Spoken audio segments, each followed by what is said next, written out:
लिकोड्रमा या सफ़ेद दाग अगर हो जाता है तो लोग आपसे कतराते हैं, आपसे घृणा से बात करते हैं, आपके पास नहीं आते हैं और लोग आपसे रिश्ता भी बनाना नहीं चाहते हैं। तो इस प्रकार इस लिकोड्रमा या सफ़ेद दाग का या सफ़ेद कुष्ठ का इलाज समय से ना किया जाए तो किसी विशेष अंग से ये छोटे से स्टार्ट होता है और धीरे धीरे आपके पूरे शरीर पर फैल जाता है, यहाँ तक कि ये आपके शरीर का रंग जो है बिल्कुल सफ़ेद कर देता है और अंत में मृत्यु भी हो सकती है। तो ये काफ़ी कष्टदायक रोग होता है। तो इसको छुटकारा पाना भी बहुत ही आसान नहीं होता। इसका लंबे समय तक इलाज और परहेज के साथ चलता है, तब इस लिकोड्रमा या सफ़ेद कुष्ठ से आप छुटकारा पा सकते हैं। अगर आपको लिकोड्रमा या सफ़ेद कुष्ठ है तो आप इस वीडियो को अंत तक ज़रूर देखें, क्योंकि हम एक ऐसे ही प्लांट के बारे में बताने वाले हैं जिसका प्रयोग प्राचीन काल से ही लिकोड्रमा या सफ़ेद कुष्ठ पे करते आ रहे हैं।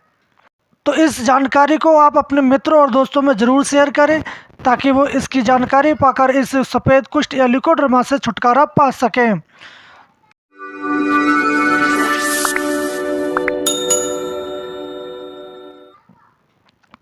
तो जो आप प्लांट देख रहे हैं इसको बाबची, बाकुची, कुष्ठघनी, सोमवल्ली, कालवेशिका, चंद्रलेखा, सुप्रभा, कुष्ठहसनी, लता कस्तूरी, हचकी, बाकुची, वापची और इसका वर्टिकल नाम सेलेरिया कोरेलीफोलियम है। आप अपने क्षेत्र में इसको किस नाम से जानते हैं आप हमें कमेंट बॉक्स में जाके बता सकते हैं। इसका पौधा बारिश के बाद ज़्यादा दिखाई पड़ता है। वैसे तो ये साल के 12 मास आपको देखने को मिल जाता है, परंतु बारिश के बाद ये सबसे ज़्यादा उगता है। तो ये करीब 4 से 5 फीट तक की ऊंचाई का हो जाता है और इसकी डालियां सीधी होती हैं। इसके पत्ते ग्वार के पत्ते के समान होते हैं।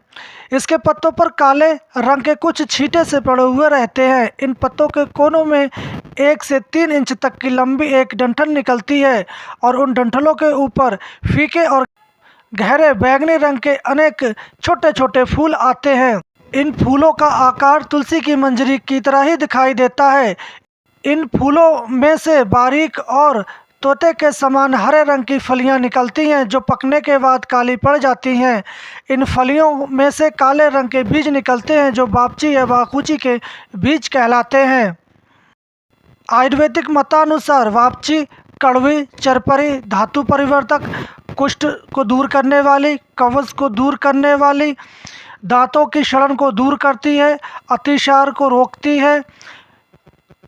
इसके फल कड़वे, मूत्र पित्त को पैदा करने वाले, गलित कुष्ठ को दूर करने वाले, चर्म रोग, कफ, वात, वमन, दमा, श्वास, बवासीर, ब्राउनटिस, सूजन, पंडुआ रोग में लाभदायक होते हैं।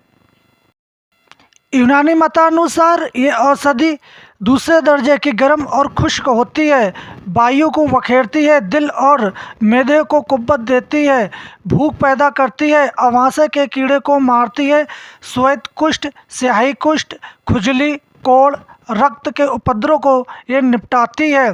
इन बीमारियों में इसको खाना और लगाना दोनों ही मुफीद है।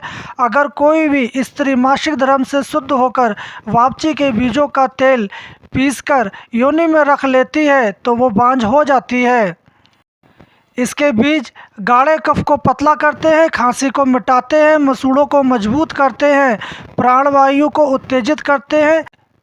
इसके बीजों को हल्दी और मूली के बीजों के साथ पीसकर इतवार के रात में जमाया हुआ गाय का दही में मिलाकर सफ़ेद कुष्ठ पर आप इसका लेप करते हैं तो आपको बहुत ही आराम होता है। तो इस बापची या वाकुची की कुछ औषधियाँ भी निर्माण की जाती हैं जैसे लेप, तेल। तो आपको इसका एक लेप बनाना होता है जिसको हम श्वेत कुष्ठ हर लेप के नाम से जानते हैं। तो उसको बनाने के लिए आप इसके बीज 16 तोला, तवकिया हड़ताल 4 तोला, सफ़ेद चिरमिटी के बीज 4 तोला, चित्रक की जड़ ताज़ी इसकी छाल लेनी है आपको 4 तोला, मैंसिल 2 तोला, काला बगर्रा 2 तोला। इन सब को लेकर आप बारीक पीसकर कुछ दिनों तक गौमूत्र में डालकर रखें। सफ़ेद कुष्ठ के दागों को कुछ रगड़कर और उन पर आप इसका लेप लगाते हैं तो काफ़ी लाभ होता है।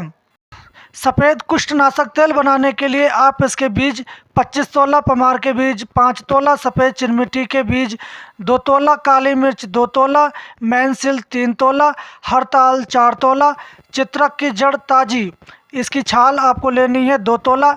इन सब चीज़ों को कूट पीस कर आप शीशी में भरकर और बालू यंत्र के द्वारा इसका तेल निकाल लें और इस तेल को नियमित रूप से लगाने से सफ़ेद कुष्ठ, दाद, छाजन इत्यादि रोग नष्ट हो जाते हैं। इसी प्रकार इसका एक और भी तेल बनाया जाता है जिसको हम व्रत सोमरजी तेल के नाम से जानते हैं। उसके बनाने की विधि कुछ इस प्रकार है। आप इसके बीज 5 सेर, पमार के बीज 5 सेर, इन दोनों को कूट पीस कर आप 40 सेर पानी के साथ उबालना चाहिए। जब 10 सेर पानी शेष रह जाए तब उसको छानकर उस काढ़े में 256 तोला गौमूत्र और 64 तोला सरसों का तेल मिलाकर इसको आप उबालें और साथ ही साथ उसमें कुछ और औषधियाँ आपको मिक्स करनी पड़ती हैं लुगदी बनाकर। तो कुछ औषधियाँ इस प्रकार हैं: चित्रक की जड़, कलिहारी की जड़, सौंठ, हल्दी, करंज के बीज, हरताल, मैनसिलिन, अनंतमूल, आंकड़े की जड़, कनेर की जड़, सप्तपर्ण की जड़, गाय का गोबर, खैरसार, नीम के पत्ते, काली मिर्च, कसौंदी के बीज, इन सभी चीज़ों को आप ले लें 2-2 तोला और पीस कर आप इसी में डाल दें और इसको धीमी धीमी आंच पर पकाएं। जब पकते पकते तेल शेष मात्र रह जाए आप इसको उतार कर छान कर रख लें। इस तेल की मालिश करने से सफ़ेद कुष्ठ, दाद, खाज, चित्र कुष्ठ इत्यादि रोग दूर हो जाते हैं। रोगी का शरीर अगर बहुत ही हिस्सा सफ़ेद हो जाता है तो आप ऐसे सारे भाग पर एक साथ दवा ना लगाएं, क्योंकि वापची के बीज से बनाई हुई औषधियाँ बहुत ही जलन डालती हैं।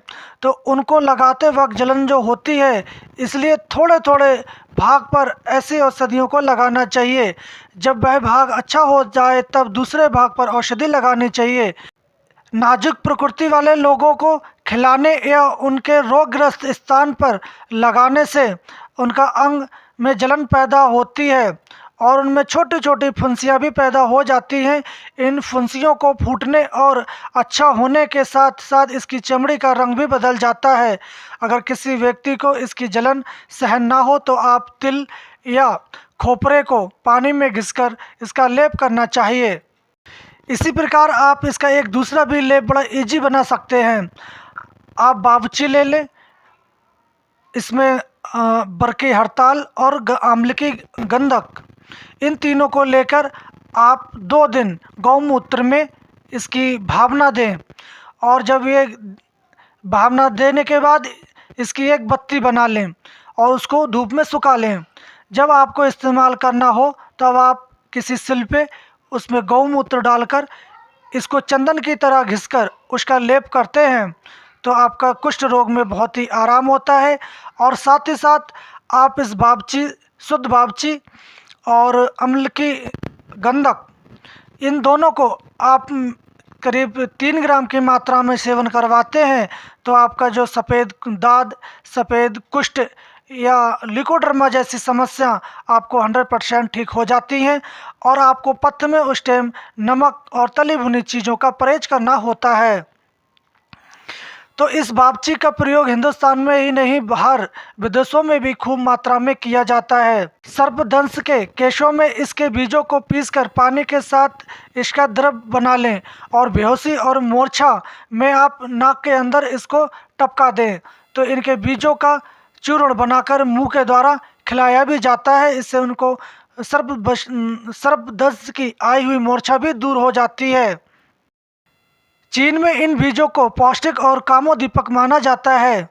इंडोनेशिया में इन बीजों को उदरशूल, अनक्षवीर्यस्राव और कुछ विशिष्ट चर्म रोगों में इसका प्रयोग किया जाता है। आनाम में इन बीजों का अल्कोहल तैयार किया जाता है जो संधिवात और स्त्रियों के रोगों में प्रयोग लाया जाता है। अमेरिका में इन बीजों को तैयार हुई अनेक औषधियाँ बनाई जाती हैं जो आपके नर्वस सिस्टम को उत्तेजक और पौष्टिक समझी जाती हैं।